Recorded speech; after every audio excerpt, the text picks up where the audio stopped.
Bajo संस्कृतिवाद Migracja. Herencia. No angan. Un tesoro. Tarix. Migracja. No angan.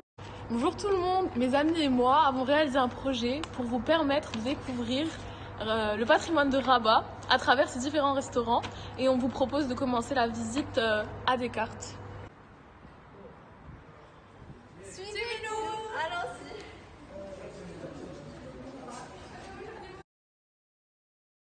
Depuis plus de 5 ans, le restaurant Les Épices fait le bonheur de la communauté africaine, mexicaine et indienne de Rabat, mais également de tous les amoureux de la cuisine en quête de nouvelles saveurs.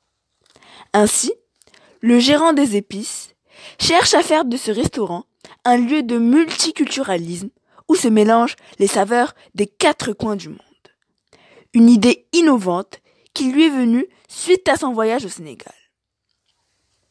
Outre le multiculturalisme présenté dans ce lieu, la beauté des Épices se cache derrière sa singularité, car il est le seul à présenter un tel mélange de cultures dans le quartier de l'Agdal.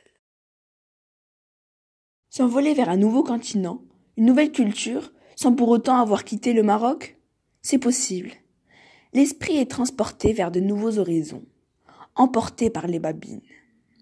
Cette fois, c'est vers le Vietnam que nous nous sommes envolés. C'est au restaurant Les Frères Thuy, qui se situe à la rue Ten Sift, dans le quartier de l'Agdel, que notre voyage asiatique a eu lieu. Le restaurant témoigne du multiculturalisme de la ville de Rabat. C'est une richesse d'une valeur inestimable, une véritable cohabitation des cultures. La surprise était de voir, une fois à l'intérieur, un personnel d'origine marocaine, prêt à vous parler de la culture vietnamienne comme s'il s'agissait de la leur. L'extérieur du restaurant lui-même témoigne du multiculturalisme de la ville de Rabat. C'est une très belle façade rouge d'une architecture vietnamienne qui, d'un simple coup d'œil, a le pouvoir de transporter celui qui l'observe au tigre asiatique. Cette façade, typiquement vietnamienne, fait face à un restaurant marocain, où l'on pouvait voir, comme dans la plupart des cafés marocains, les hommes, en terrasse, regardant un match de football. Ce contraste témoigne bien du pluriculturalisme de la capitale marocaine. Une fois à l'intérieur du restaurant, qui, sans surprise, est typiquement vietnamien, avait attiré notre attention une étagère avec des bouteilles d'alcool de toutes les variétés. Sachant que le Maroc est un pays musulman, la vente d'alcool témoigne bien du respect de la culture d'autrui. Et donc, cet exemple, bien qu'il soit insolite, montre une des caractéristiques de la ville de Rabat, le multiculturalisme et le respect de la culture d'autrui. La Pagode est un ancien restaurant vietnamien qui se trouve près de la gare Rabatville. Il a été ouvert en 1962 par une jeune vietnamienne venue au Maroc dans le cadre du travail de son mari, ce dernier étant un attaché militaire de l'ambassade du Vietnam.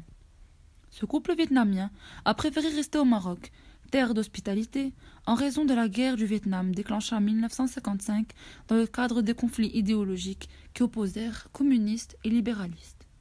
La première clientèle du restaurant était vietnamienne, mais elle ne tarda pas à se diversifier avec les visites de plus en plus fréquentes de la clientèle marocaine.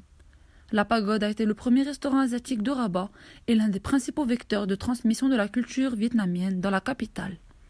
Ainsi, si vous êtes un amateur de cuisine asiatique, la Pagode est le restaurant qu'il vous faut, offrant à la fois des saveurs asiatiques, un repas consistant et complet dans un cadre inédit.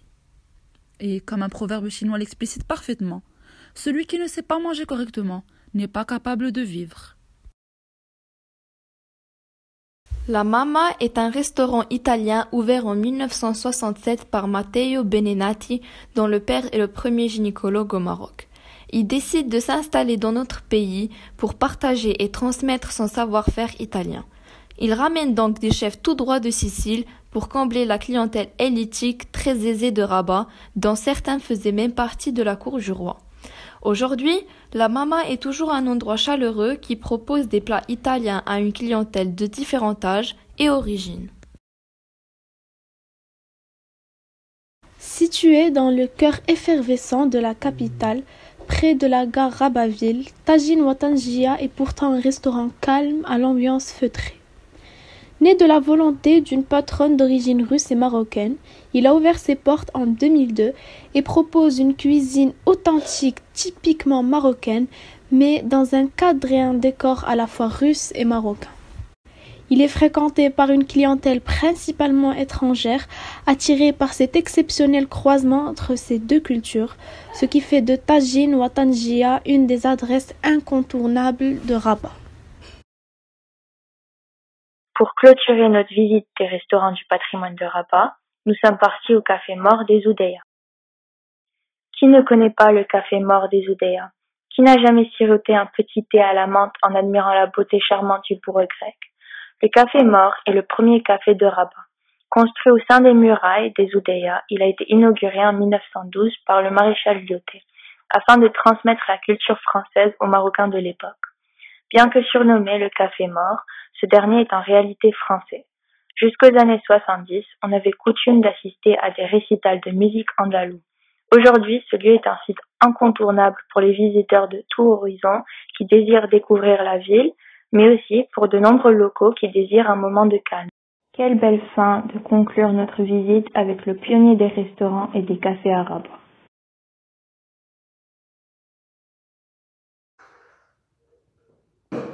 Magnifique. Important. Un modèle. Passionnant. Un dialogue entre un passé arabo-musulman et un modernisme occidental. Inestimable trésor. C'est aussi dans les restaurants